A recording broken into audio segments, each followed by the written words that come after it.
Ngayon naman mga boss, panoorin natin ano nga ba itong iba't ibang klaseng woven textiles. Lahat ng yan sa I Love My Culture.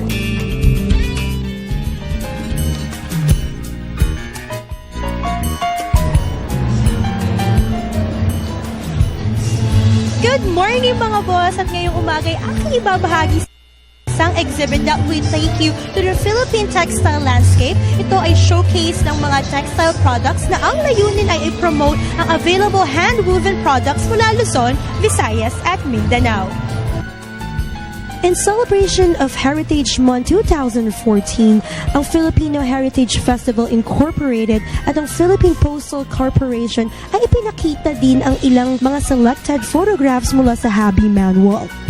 Ang mga images na ito ay ginamit sa mga commemorative stamps at covers sa series ng traditional Filipino textiles. Sa exhibit na ito, ipinakita kung gaano kaganda ang ating hand-woven textiles. Paano po natin mapepreserba yung hobby po natin sa industriya? Kailangan magpa-educate sila na tungkol yung kayamanan natin sa hobby. Kasi dito sa Pilipinas, maraming klaseng hobby na maganda.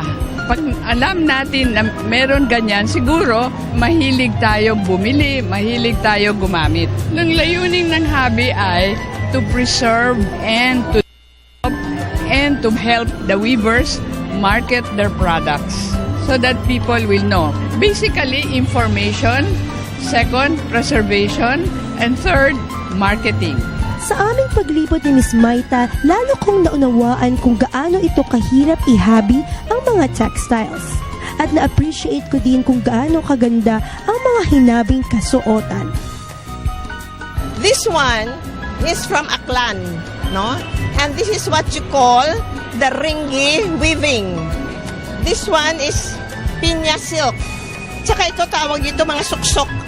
Yung design na yan, suksok yan. Pag nag-weave sila, pinapasukan nila ng kaya suksok ang tawag. This one is pinya with embroidery, hand embroidery. The fabrics, they come from Aklan.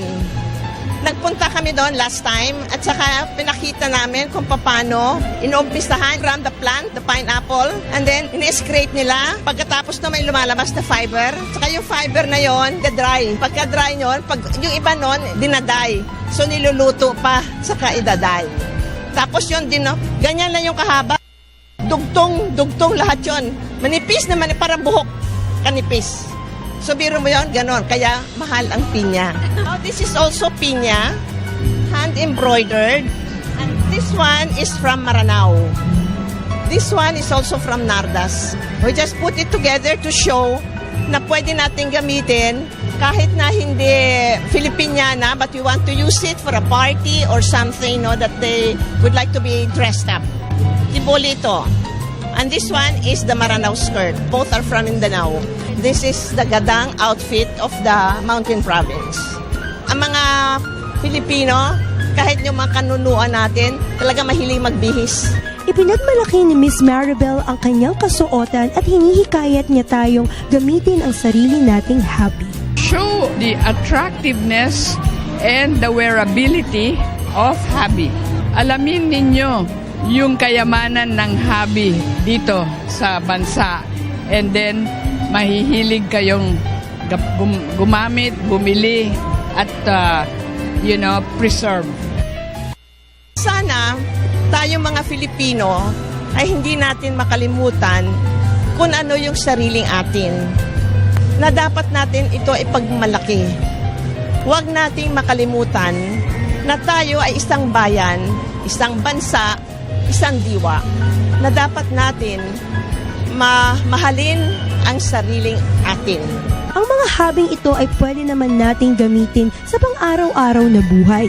Kaya bumili na tayo at gawing palamuti o di kaya'y kasuotan gaya nitong maong at blusa. O diba cool tignan? Ang hobby ay ilan sa mga natitirang patunay na tayo ay may mayamang heritage, kaya tumulong tayo sa pagpreserba at pagbuhay sa industry ng mga traditional hand-woven textiles. Leilin Karagay para sa I Love My Culture.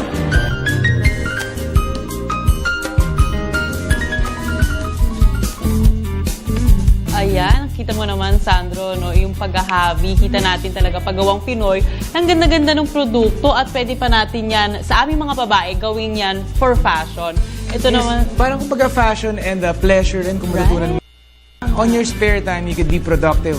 And syempre, you incline yourself towards the culture and the arts right, of tama yan. Oo, dapat hindi nila kalimutan yung paghahabi. Yun nga kanina ang sinabi doon sa interview ni Leylin Caragay.